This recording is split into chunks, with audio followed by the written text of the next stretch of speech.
So SAP's response to the 5 global trends that Mike just stated is the intelligent enterprise. We're able to set the foundational elements for organizations across 25 industries that allow for organizations of all sizes to determine and establish their path to increasing shareholder value. So what we've seen is the evolution of business that's moved from a siloed IT organization developing solutions for business requirements to now integrating IT to identify new routes to market and to respond to changes while having a pulse of the business to ensure profitability and reduce risk. We've seen the move from an as-is to be model to where we are now, which allows for any organization to start their journey of an intelligent enterprise. And I say it as a journey because it's not a start and stop. And it allows customers to have different entry points built upon a solid foundation. And there is no one size that fits all, but rather a development of your model company as a fit for purpose with the flexibility to act upon the market changes. So what we've seen recently with COVID-19, there are a couple examples that I believe showcase how customers select SAP, run SAP, and expand their SAP solutions and provide their customers increased value and then in turn increase shareholder value. So the first one, we've all seen the news, Moderna. And SAP has been selected by Moderna to help distribute the potential COVID-19 vaccine that this U.S. pharmaceutical company is developing. Moderna has picked SAP not only for their foundational elements, but also with the distribution and potential, the supply chain of this vaccine. The next one is Very. Very was named as the fastest growing company in the Dallas-Fort Worth area in 2016. They received the EY Entrepreneur of the Year National Award in 2017. So they began with 2 products. And then the goal was simple: create an affordable, easy to assemble, sit and stand desk. Today, that company has over 3 million fans worldwide, and now they've expanded to a full line of office furniture and products, expanded into the B2B market in corporate office space with conference tables, storage, seating, variety of accessories. They've termed space as a service. All of this is in addition to that very desk that we've all got to know. So then where SAP's come in, we were able to offer the scalability and flexibility they needed to move forward. In addition, SAP was able to uncover some additional needs, some urgent areas around demand planning, and then some horizon, looking out in the horizon, being able to look at what they're going to have for needs around transportation management. And the third one is Powell Electronics. So in 1998, Powell executed a Y2K solution as their version of SAP, heavily customized, as is 2B model, but with long-term sustainability. And this model started getting more expensive as they started to grow. So then Powell decided they would gain dramatic efficiencies.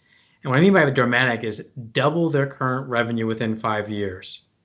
And then be able to leverage best practices, streamline their operations, and be able to reduce their expenses by $1.8 million within the next 5 years. So what I'm seeing is an increased amount of M&A and divestiture over the past few months. And I believe this is going to continue to grow exponentially over the next 6 months. The reason for this is because 60% of the M&A touches an SAP system. So there's a couple M&A scenarios that I'm witnessing. One, vendors of organizations are being acquired to reduce the cost of the supply chain. 2, the acquisition of disruptors who are being able to showcase their profitability through new routes to market. And then 3, distressed companies which are very attractive to private equity firms, and they have the skills to turn them around by effectively increasing their EBITDA and shareholder value. So at SAP, we're partnering with private equity firms and advisory firms to inform and enable and engage with them, hopefully bringing in increased valuation to their portfolios. So now we're going to those organizations not with just product level expertise and a predetermined rate card, because I believe those are just table stakes. We've developed a model that provides industry best practices, intent, so what a company's researching, and then how it fits into their SAP install base across all of their holdings. We are working directly with those shareholders that have integrated technology into their businesses. This approach has resulted in SAP being asked to be part of that strategy going forward. So what is the value chain? It is, of course, the business technology platform, which is the foundational element to interoperate across best of breed, back office, front office, and of course, the new office, all integrated with the industry best practices in the cloud into operating with a business network. But it doesn't stop with an architecture slide or components stacked on top of each other. We are working with private equity firms on creating value through new routes to market. We are also working with select PE firms to leverage what I think is the most important part of the intelligent enterprise, the people, our customers, our partners. We are strategically leveraging all of those relationships across those organizations to introduce and develop new relationships through the SAP network. So it's our customer's customer and our customer's target. To me, that's the critical part of this network.